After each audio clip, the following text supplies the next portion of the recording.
지금부터 제6차 시에서는 급진개합화 김옥균 박용호 개혁사상의 내용을 온건개합화 유기준의 사상과 비교하여 다시 한번 요약하고 그 정치사상적 의의에 대해서 강의하도록 하겠습니다. 이것은 우리가 시간의 제약상 온건개합화의 정치사상을 살펴보지 못했기 때문에 여러분들이 조금이나마 온건개합화의 입장을 급진개합화의 그것과 비교해서 이해하는 것이 중요하다고 생각했기 때문입니다. 그리고 마지막 부분에서는 지금까지 진행한 근세 한국의 정치사상 강의를 총정리하도록 하겠습니다. 김옥균과 박용호는 박규수, 오경석, 유대칭 등 초기 개합화 문화에서 동문수학하였고 그 이후에도 갑신정변을 함께 이끄는 등 긴밀한 사상운동적 동맹관계를 형성했던 인물들로서 유기준으로 대표되는 온건개합화는 상이한 정치 성향을 가지고 19세기 후반 한국의 개혁개방사상을 주도했습니다.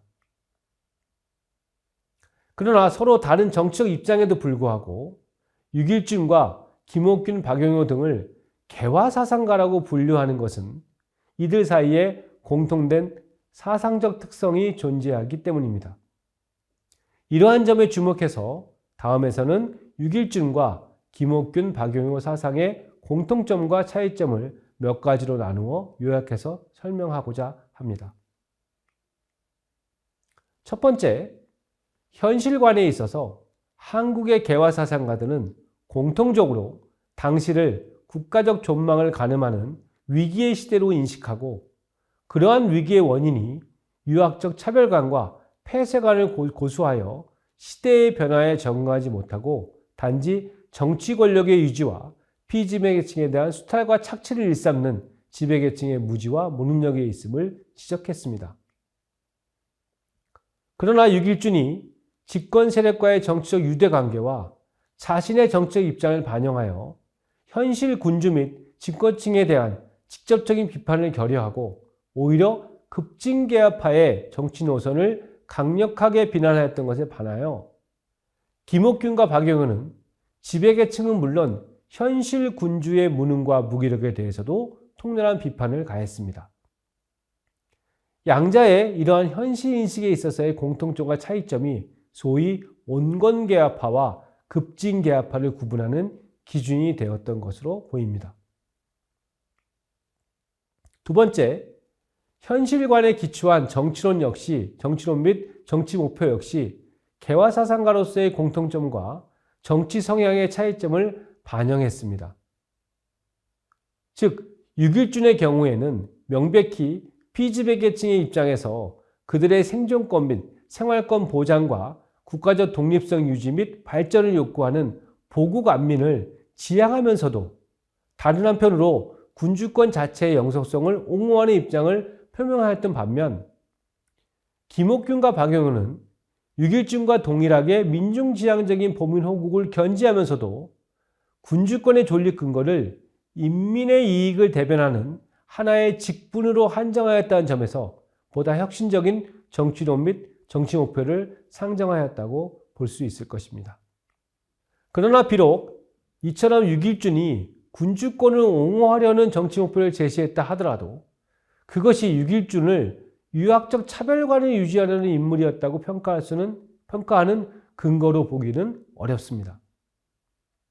이것은 그가, 즉 유길준이 인성론과 대응의 질서만을 통해서 김옥균, 박용호와 마찬가지로 유학적 차별관을 전면적으로 부정하는 인간 간 본연적 평등성과 개체 간 상대적 동등성 논리를 적극 주장했기 때문입니다. 이 점에서 유길준의 군주권 옹호론은 그의 온건개합화 사상가로서의 사상적 성격을 규정하는 데 있어서는 중요한 요소이긴 하지만 유길준이 개화사상가냐 아니냐를 구분하는 기준은 될 수 없는 것입니다.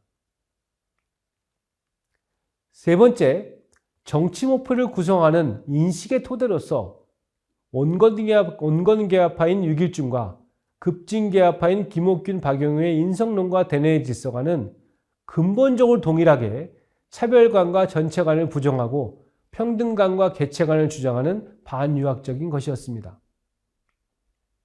즉 그들은 인간을 자신만의 독자적인 기호와 능력, 즉 개체성을 가졌을 뿐만 아니라 보편적인 생명권과 자유권을 부여받은 동등한 삶의 욕구 주체로 파악하면서 따라서 인간들 사이에는 선천적 차별이란 존재할 수 없다고 했습니다. 또한 그러한 논리를 개체로서의 국가, 민족 간 관계에 적용시켰을 경우에 대소, 크고 작은 거죠. 강약, 강하고 약한 거. 대소나 강약의 객관적 차이에도 불구하고 그들 사이에서는 상대적 동등성이 존재한다는 점을 적극 주장했습니다.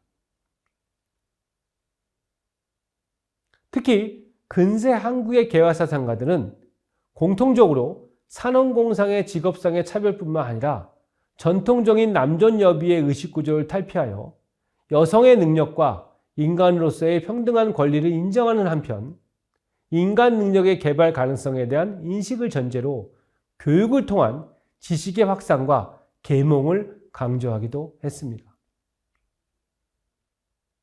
네 번째인데요. 이와 같은 인식을 바탕으로 사회 내 인간 간 행위 규범을 제시한 도덕론에 있어서도 양자는 공통적으로 자신의 권리가 중요한 만큼 타인의 권리도 중요한 것이므로 모든 인간은 타인의 권리를 침해하지 않는 범위 내에서 자신의 욕구를 추구하고 권리를 행사해야 한다는 점을 강조했습니다. 그러나 유길준이 군주권 옹호론의 입장에서 군주에 대한 충성을 중요한 행위 규범으로 제시한 것에 비해 김옥균과 박영은은 이 점을 전혀 언급하지 않음으로써 유학적 도덕론으로부터 완전 탈피하는 그런 입장을 견지해야 했다는 차이를 보이고 있었던 것은 사실입니다. 다섯 번째인데요. 정치 목표를 달성하기 위한 정책론에 있어서 개화사상가들은 공통적으로 법적 장치를 통해 인간으로서의 보편적 권리를 보호할 것과 개방관을 토대로 서구에 발전된 각종 제도적 장치의 수용을 통해 피지배 계층의 생존권 및 생활권을 증진시키는 동시에 국가적 생산력의 발전을 이룩할 것을 요구했습니다. 특히 국민 모두를 교육시킨다는 국민개혁론에 입각한 교육제도, 빈민 및 소외계층의 구제, 아래로부터의 개혁을 지향하는 각종 계몽적 장치의 마련 등은 이들 개화사상가들의 민중지향적 입장을 반영하는 공통의 정책 대안이었습니다. 그럼에도 불구하고 정책론의 내용상의 급진성에 있어서 온건개혁파 유길준에 비해 급진개혁파 김옥균과 박영은은 신분질서의 실질적 타파를 위한 제도적 조치 마련 등을 요구하는 등 보다 혁신적인 입장을 취했습니다. 결론적으로 19세기 후반 한국의 개혁사상으로서의 개화사상을 규정할 수 있는 보편적 특징으로는 첫째, 위기의 원인을 유학적 차별과 및 폐상 안에서 기인한 것으로 보는 현실관.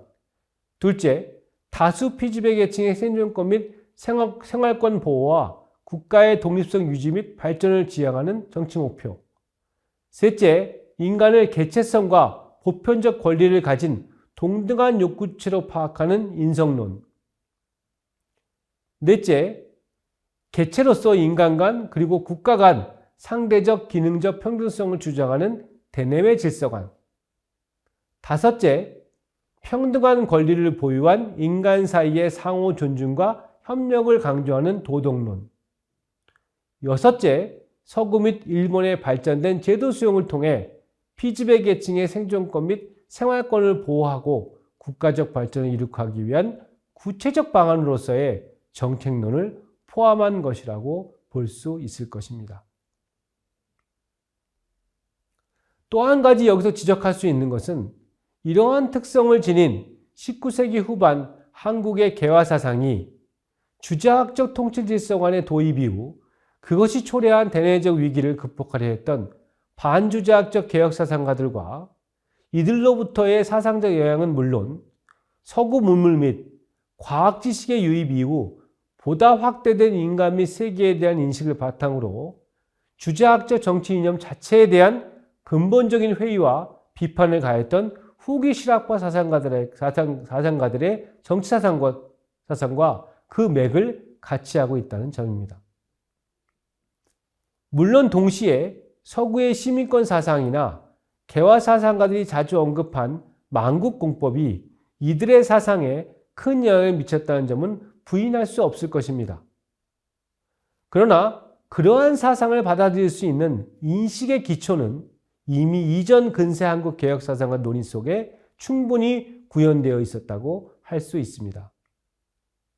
구체적으로 민중지향적 입장에서의 군주권의 존재 근거 설명, 자유로운 삶의 욕구 주체로서의 인간성 규정, 개체 간의 조화 협력 강조, 식화도의 중요성 역설, 사회 내 인간 간의 기능적 평등성과 국가와 민족 간의 독립성 및 상대적 동등성 주장, 그리고 개체성의 바탕을 둔 교육의 필요성 제시 등에 있어서 개화사상은 근세 한국 개혁사상의 흐름과 뚜렷한 사상적 연맹점을 보여주고 있습니다. 다만 개화사상가들이 제시한 사상 내용이 인간 및 세계에 대한 인식의 확대를 바탕으로 그 폭과 깊이에 있어서 더욱 철저하였다는 점에서 차이를 가진 것이었다고 할 수 있겠습니다. 이러한 점에서 결론적으로 개화사상은 근세 한국의 개혁사상을 계승하면서도 그 내재적 한계를 비판 극복하여 사상적 발전을 이룩한 것이라고 평가할 수 있을 것입니다. 지금까지 제1주차부터 제7주차까지 모든 강의를 마쳤습니다. 결론적으로 근세 한국의 정치사상의 특성은 기존 근세 한국의 본거적 정치사회 질서를 유지시켰던 정치사상적 토대로서 주자학적 유학사상의 지배 속에서 자유평등론적 인신론에 기초한 민주적 가치의 발전과 그것을 통한 사회 변혁의 실천을 지향하는 개혁사상의 흐름이 함께 강하게 전개되어 왔다라는 점이라고 할 수 있겠습니다. 이것을 여러분들이 좀 잘 이해하시기 바랍니다. 이제 마지막 주차 강의니까요.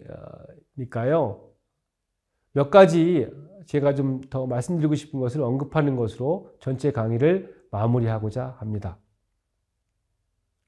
여러분 중에서는 근세 한국의 정치사상이라는 교과목을 처음 접하면서 느꼈던 어려움이 계속 강의를 들으면서 조금씩 이해의 폭이 넓어졌다고 생각하는 사람도 있을 것이고, 또는 여전히 그러한 어려움이 지속되고 있다고 느끼는 사람도 있을 것입니다.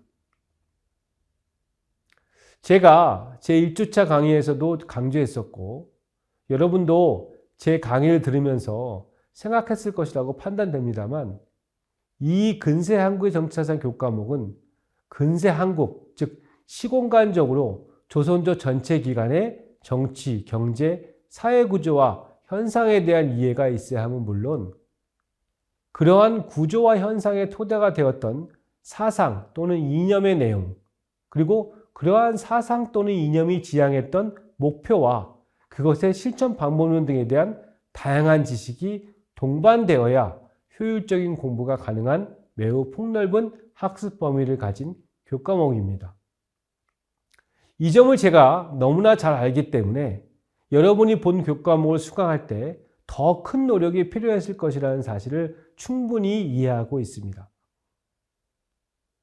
따라서 저는 우선적으로 여러분이 이번 근세 한국의 정치사상 교과목 수강을 통해서 근세 한국은 어떤 사회였는지, 그곳에서는 어떤 고민이 있었는지, 그리고 그것을 정치가이자 사상가였던 사람들이 어떻게 풀어가려고 했었는지에 관해 1차적으로 관심을 가지게 되었으면 좋겠다고 생각하고 있습니다.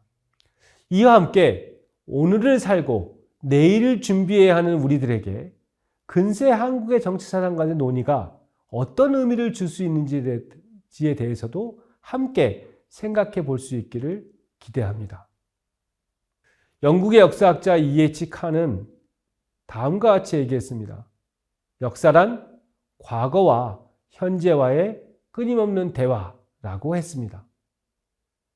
역사를 통해서 과거의 문제의식을 이해하고 그것이 오늘을 사는 우리와 어떤 연관성을 지니는지 부단히 고민하고 그 과정에서 미래 과제 해결의 실마리를 찾아내야 한다는 의미일 것입니다.